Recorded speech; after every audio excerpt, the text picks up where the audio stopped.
그래서 이 첫 번째 접근성 향상의 핵심은 사용성이다, 유저빌리티 이다 라는 거하고, 두 번째는 불편사항을 최대한 줄여주고 입력 완료로 가는 경로를 최대한 밝히고 맥락을 최대한 고려하고 최대한 지속적인 커뮤니케이션을 하라고 말을 해요. 우리가 이런 장애를 겪는 사람들을 우선으로 하게 된다면 우리가 최소한 일반적인 사람들이 사용하는 그런 사이트를 만들려고 하는 게 아니라 정말 사소한 거지만 만약에 생명이면 어쩌나?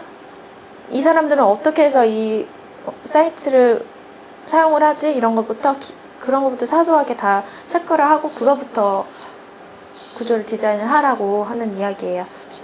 여기서 그래서 이 내용들 중에 굉장히 많은 가이드라인이 있어요. 이게 웹 컨텐츠 어세빌리티 가이드라인이라는, 그래서 이런 게 있는데 굉장히 이거를 한번 참고를 해보세요. 다른 그 홈페이지 상에서도 들어가 보면은 굉장히 많은 정보를 얻을 수 있으실 텐데 요점만 이렇게 몇 가지 추려봤어요. 몇 장으로. 여기서 소개를 해드릴게요. 그래서 모든 것, 단 군더더기는 제외하지만 텍스트를 부여하라. 이는 다음 내용을 포함한다. 대체 텍스트, 툴팁, 그리고 표에 대한 요약, 표에 들어있는 콘텐츠를 간단히 요약, 다른 대상들과의 직접적인 관계 덕분에 쉽게 추정되는 입력 필드의 항목 타이틀, 주소 폼에서 주소, 도시, 주, 우편번호 등은 서로 관계가 쉽게 추정되기 때문에 필드마다 항목 타이틀을 달지 않는 경우가 많다. 각 필드에 타이틀이 없더라도 이해에 문제가 없겠지만 접근성을 올리려면 각각 항목 타이틀을 넣어야 한다. 우리가 흔히 보는 그런 주소 입력창 같은 경우는 이런 관계가 쉽게 하도 우리가 익숙한 그런 폼들이기 때문에 이렇게 달지 않는 경우가 많대요.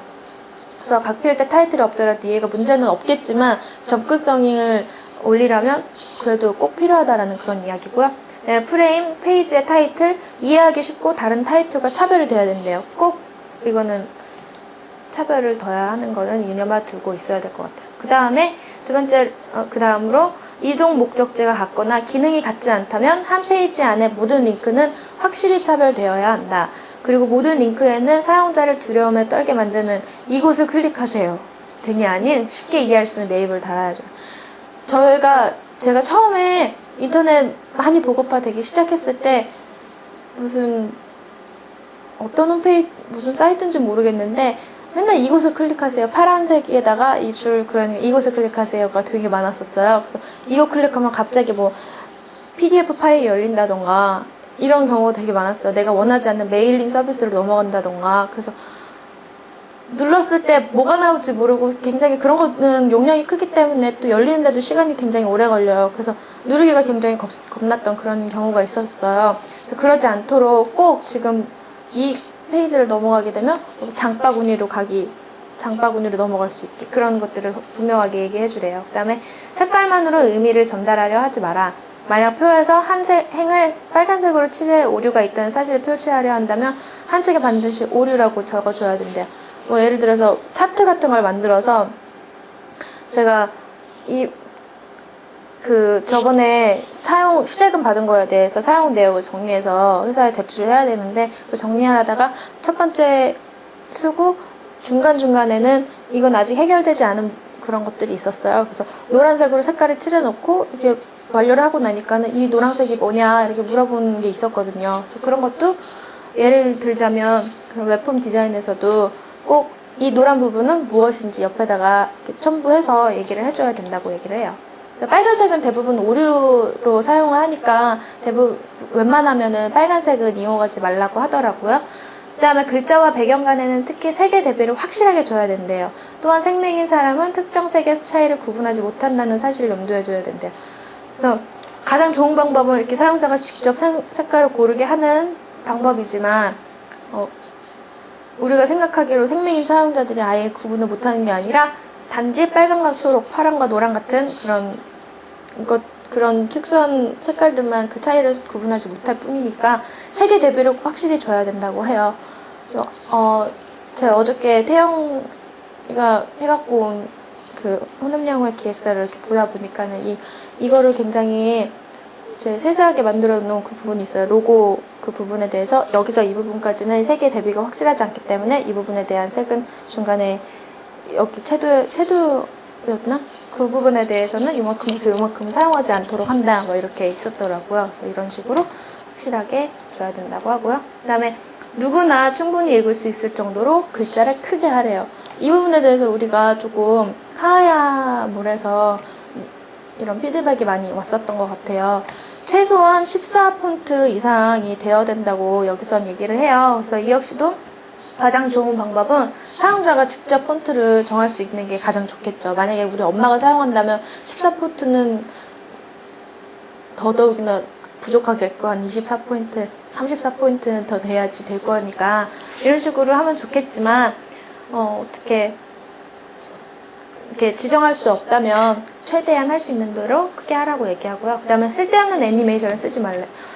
주의력이 부족한 이들은 이렇게 방해가 될 수가 있대요. 제가 예전에 이렇게 가르치던 애가 자그마한 이런 자극이 있어도 주의가 갑자기 산만해져서 이거를 이렇게 자제할 수 있는 그런 상황이 안 됐었어요. 그래서 얘기하다 보니까 이제 주의력에 문제가 있었던 아이였던 거예요.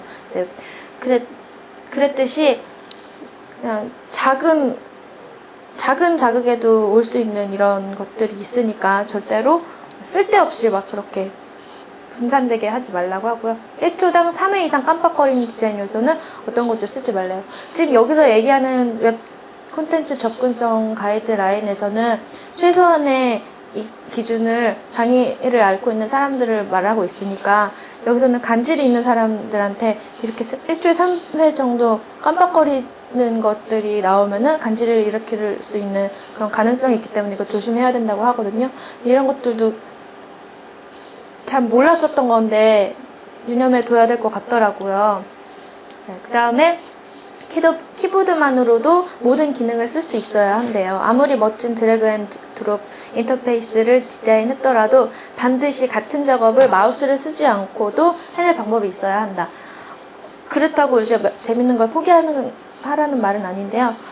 제가 전에 그 하야 제가 이거를 주문을 하면서 이게 한 가지 있었어요. 뭐냐면은 장바구니에 담고 장바구니에 담기를 버튼을 누르면은 담았습니다라는 그 팝업창이 작게 떴어요. 근데 확인을 눌러도 이제 안 없어지는 거예요. 그러니까는 작은 팝업이니까 마우스를 거기다가 그 작은 창에 또 작은 확인 버튼이 있으니까 여기 이렇게 대려고 굉장히 애를 먹었던 경우가 있거든요. 한꺼번에 많은 책을 주문하려고 하니까 그게 정말 복잡하고도 짜증나더라고요. 그래서 이렇게 하지 말고 마우스를 쓰지 않도록 방법을 해달라. 그래서 다음에는 확인 버튼을 엔터 버튼을 누르면 없어지도록 그렇게 해서 훨씬 빠르고 더 편리한 그런 사이트가 된 것 같아요.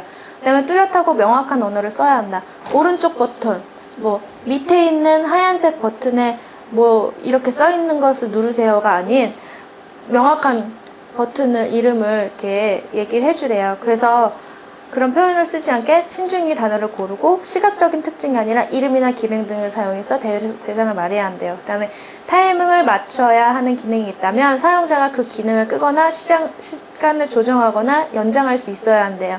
보안이나 성능 때문에 자동 로그아웃 등 시간을 제한 두는 기능이 있다면 이미 해놓은 작업을 잃어버리지 않도록 시간을 연장할 수 있게 해줘야 된대요. 뭐 예를 들면 어디 홈페이지에 들어갔더니 뭐 아까 건희 씨가 얘기한 것처럼 중간에 그 한 10초 정도에 나오는 그 사이트 인트로 페이지가 내가 멈출 수 없는 기능을 멈출 수 없다면은 다시 재방문을 했을 때 굉장히 나 이거 봤던 건데 또 그냥 그 시간을 기다리고 보고 있어야 되잖아요. 그러니까 그러지 않도록 시간을 내가 설정할 수 있는 그런 기능을 주는 게 좋다고 합니다. 네, 그 다음엔 일관성은 중요하다. 웹사이트 전반에 걸쳐 이미지와 텍스트의 일관성을 유지하라고 하고 있잖아요. 이거는 이제 디자인 공부를 조금씩 해보면서 기본적으로 이거는 유지해야 된다는 그런 거고요.